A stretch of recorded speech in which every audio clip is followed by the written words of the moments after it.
அனைவருக்கும் வணக்கம். Astro mind therapy அன்புள்ளங்கள் அனைவரையும் இந்த புதிய வீடியோவில் சந்திப்பதில் பெரும் மகிழ்ச்சி அடைகிறேன். ஆஸ்ட்ரோ மைண்ட் தெரபி சார்பாக மாத அறிவுறுத்தல்கள்ங்கிற வீடியோ ஒவ்வொரு மாதமும் 12 ராசிகளுக்கும் போட்டு வரேன். அந்த வகையில் அக்டோபர் 20 முதல் நவம்பர் 20, 2025 துலா லக்னம் அண்டு துலா ராசி அன்புள்ளங்களுக்கு என்ன மாதிரி பலன்கள் ஏற்பட போது, அவங்களுக்கான அறிவுறுத்தல் என்ன அப்படிங்கிறத அந்த வீடியோவில் பார்க்க போகிறோம். துலா லக்னம் அண்டு துலா ராசி அன்புள்ளங்களுக்கான அறிவுறுத்தல் என்பது சும்மா இருந்து சுகமாற்றம் காணும் நேரம்.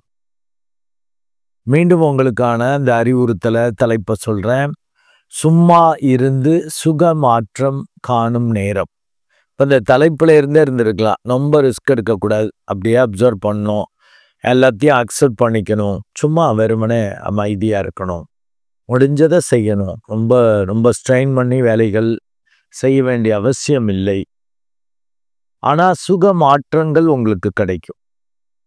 சுகமான மாற்றங்கள், ஒரு நல்ல சேஞ்சஸ், நல்ல இது.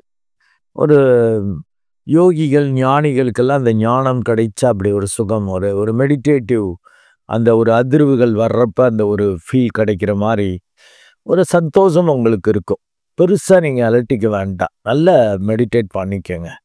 சும்மா இருப்பது அப்படிங்கிறது மெடிடேட் பண்ணால் தானாக வரும். அப்படியே அப்சர்வ் பண்ண ஆரம்பிப்பீங்க. சும்மா இருக்கிறதுனா எதுவும் செய்யாமல் இருக்கிறது, செயல்பாடுகள் வழியில் மனதளவில் உள்நோக்கிய பயணம் பண்ணிங்கன்னா ரொம்ப நல்லது.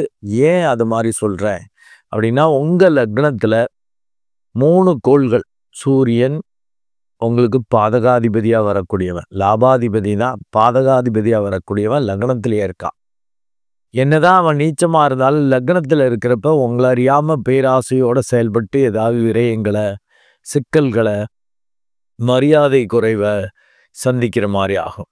கூடவே உங்கள் லக்னத்துக்கு மாரகத்திற்கு ஒப்பான கண்டங்களை கொடுக்கக்கூடிய அந்த செவ்வாயும் லக்னத்திலேயே இருக்கார். ரெண்டுமே வெப்பக்கோள். அதனால் உணர்ச்சி வசப்பட்டு டென்ஷனாக ஏதாவது செஞ்சிங்கன்னா ஏதாவது கண்டங்கள், பிரச்சனைகள் அது வரும். அதனால தான் சும்மா இருக்கேன்று. அப்போ கொஞ்சம் அளவோட நிதானமாக வேலை பார்க்கறதுக்கான தன்மை வந்துடும்.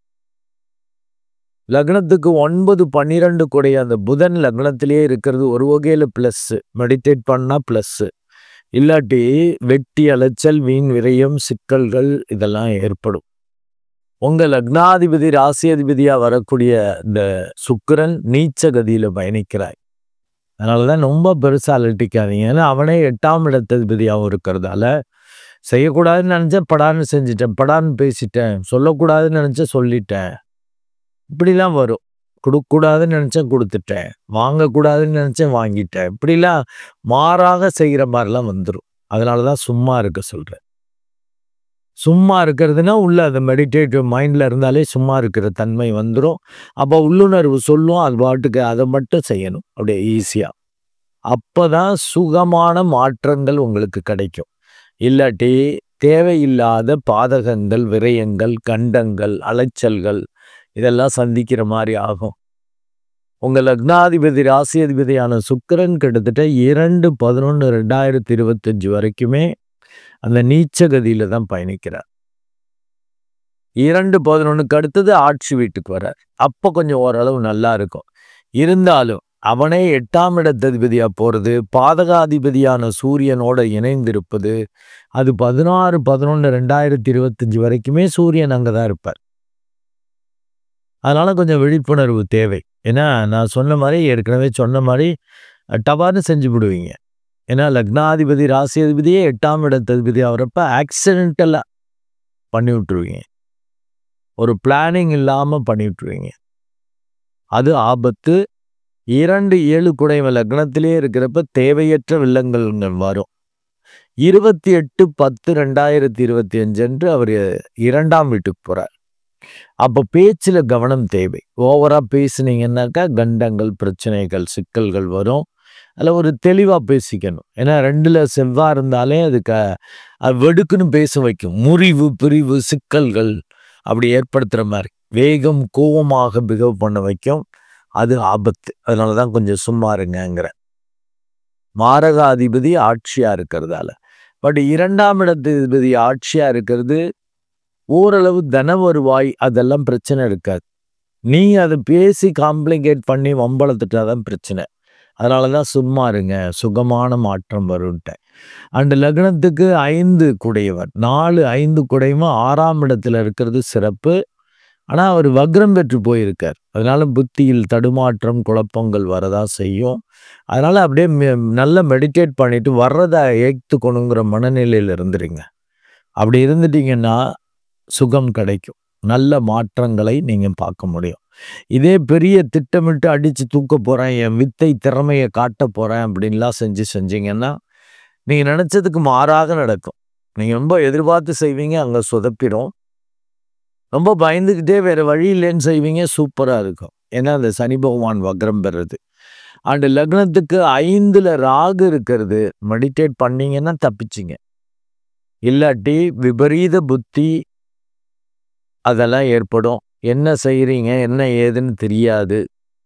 அது தேவையில்லாத பாதகங்களை வரவழைக்கிற மாதிரி கேது பண்ணிடுவார். லாபத்தை கெடுத்துக்கிற மாதிரி அப்படிலாம் இருக்கும். மெடிடேட் பண்ணிட்டீங்கன்னாக்கா பெருசாலாம் எதிர்பார்க்கலையா, நல்லபடியாவே வரும். மறைமுக லாபம், வருவாய் இதெல்லாம் பக்காவா இருக்கும். உங்க லக்னம் அண்ட் ராசிக்கு ஆகாத அந்த குரு பகவான் 10ஆம் இடத்துல இருந்து படுத்துறார். அதனால தான் சும்மா இருங்க, அப்பதான் நல்லது. பெருசா முயற்சி பண்றது, பெருசா அதிரடி காட்டுறது, பெருசா கடனை உடனே வாங்கி வேலை பார்க்கறது, பெருசா ரிஸ்க் எடுக்கிறது, இந்த வேலைலாம் வேண்டாம்.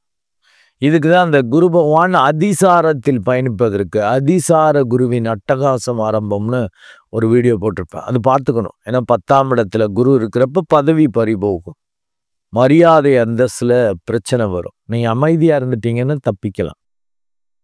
அமைதியா இருக்கிறதுக்கு மெடிடேஷன் வேணும். மெடிடேஷன் பண்ணாலே கோள்கள் பெருசா கெடுக்க முடியாதுன்னு இருப்பேன். அதனால குரு பகவான் கிட்டத்தட்ட உச்ச வீட்டுல பயணிப்பார் 10ஆம் இடத்துல. 12/11/2025 அன்று அவர் வக்ரகதியில பயணிப்பார். உச்ச வக்ரம்ங்கிறது நீச்ச பலன். அது ஓரளவு நல்லதுன்னாலும் ஒரு இனம் புரியாத பயம், தன்னம்பிக்கை குறைவு, உடம்புல பிரச்சனை, உடம்ப படுத்துது, என்னென்னு புரியல அப்படின்னு கண்டுபிடிக்க முடியாதபடி சில சிக்கல்கள் வர்றதுக்கான வாய்ப்பு அந்த குரு பகவான் கொடுப்பார். பெருசா கொஞ்சம் ரொம்ப பயமா இருந்துச்சுன்னா கூட லைட்டா டெஸ்ட் பண்ணிக்கங்க, பார்த்துக்குவோம், கடவுள் இருக்கார் பார்த்துக்குவார் அப்படின்னு. ரொம்ப ரிஸ்க் எடுத்துட்டு ஆகும்னு பெரிய பெரிய டெஸ்ட் பெருசா இது பண்ண கடைசியில எல்லாம் ஒன்றும் இல்லைங்கிற மாதிரி வரும். பிறப்பு ஜாதகம் நல்லா இருந்துட்டா பிரச்சனை இல்லை. இல்லை கோச்சார ரீதியாக ஒன்று படுத்தோம், போய் அந்த டெஸ்ட் இந்த டெஸ்ட் இங்கே செக் பண்ணுறது அங்கே எல்லாம் பண்ணாலும் ஒன்றும் இல்லை நார்மலாக இருக்குது, பிரச்சனை இல்லை அப்படிங்கிற மாதிரி தான் வரும்.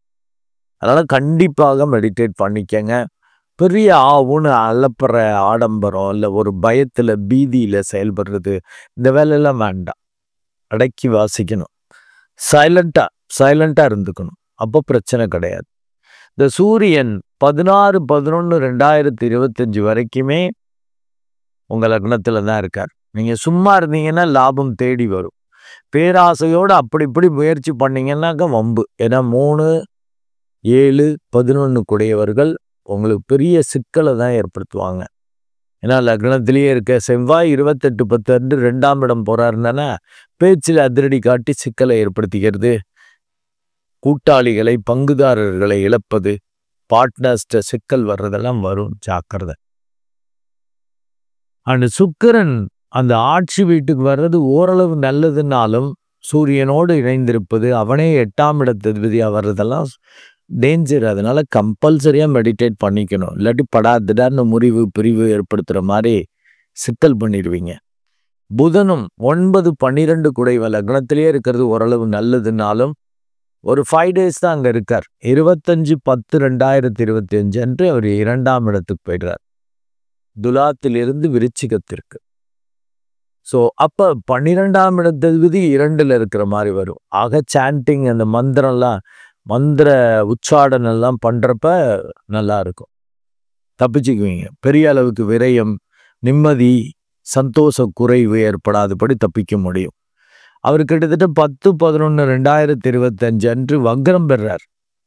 அப்போ ஒழுங்கா மெடிடேட் பண்ண மாட்டீங்க. தேவையில்லாத உருப்படா வேலைகள், உருப்படா செலவுகள் அதெல்லாம் பண்ணுறதுக்கான வாய்ப்புகள்லாம் இருக்குது. அதனால தான் சும்மா இருக்க சொல்லியிருக்கேன். 15/11/2025 அன்று அவர் அஸ்தங்கதமாகிறார். அப்போ சூரியன்ட்ட பவர் போகுது. நீங்கள் சும்மா இருந்தால் லாபம் வந்துடும். பெரியவங்கள்லாம் கொடுத்துருவாங்க. அதிகாரிகள்லாம் நல்லது பண்ணுவாங்க. ரொம்ப நீங்கள் பெரிய அப்பாட்டக்கர் மாதிரி அதிரடி காட்டுறது, பேசுறது. ஏன்னா ராகு சனி அதிரடி காட்ட வைப்பார். லக்னத்தில் இருக்கிற செவ்வாய் அடுத்து 2ஆம் இடத்துக்கு மாறப்போகிற செவ்வாய் அதிரடியான உணர்ச்சி வசப்படக்கூடிய தன்மை அண்டு பேச்சு இதெல்லாம் கொடுத்து கண்டங்களை ஏற்படுத்துகிற மாதிரி பண்ணிடுவார். ஜாக்கிரதை. மெடிடேட் பண்ணிட்டீங்க. 11 கேது அட்டகாசமாக உங்களுக்கே ஆச்சரியமாக இருக்கும். என்னங்க நம்ம பெரிய ரிஸ்கே எடுக்கல, சும்மா இருக்க சொன்னார் ஐயா. நம்ம கேஷுவலாக சும்மா தான் இருந்தோம். பெரிய ரிஸ்க்கு, பெரிய அளவுக்கு சிக்கல்கள், பெரிய அளவுக்கு முயற்சிகள்லாம் இல்லாமல் பண்ணோம். நல்லபடியாக முடிஞ்சிருச்சு. சுகமாக இருக்கே, ஜாலியான மாற்றம், நல்ல மாற்றம் வந்திருக்கே அப்படின்னு சொல்லி சந்தோஷப்பட முடியும். இதே மெடிடேட் பண்ணலை அப்படின்னா பெரிய அளவுக்கு பாதகங்களை வரவழைச்சிக்கிட்டு சிக்கலை ஏற்படுத்திடுவீங்க. அதனால் கண்டிப்பாக பெரிய காரியங்கள், பெரிய இது வேண்டாம். லாப சிந்தனையோட அப்படி வேறு வழி இல்லை. அது மாதிரி சூழல் வருது, நெருக்கடிகள் வருதுன்னா உங்கள் பிறப்பு ஜாதகத்தை பார்த்துக்கணும். தேவையில்லாமல் மாட்டிக்கக்கூடாது. இப்போ நல்ல தசாபுத்தி இருந்தால் செய்யலாம். கெட்ட தசாபுத்தின்னா இந்த மாதம் சைலண்ட்டாக இருந்தோம், லாபம் கிடைக்காது. தேவையில்லாத சிக்கல்கள் தான் வரும். நன்றி அன்புள்ளங்களே. மீண்டும் ஒரு நல்ல வீடியோவில் உங்களை சந்திக்கிறேன். அதுவரை உங்களிடமிருந்து வணக்கம் கூறி விடைபெறுவது உங்கள் அன்பு டாக்டர் குழந்தை ஆறு கணேசன். நன்றி, வணக்கம்.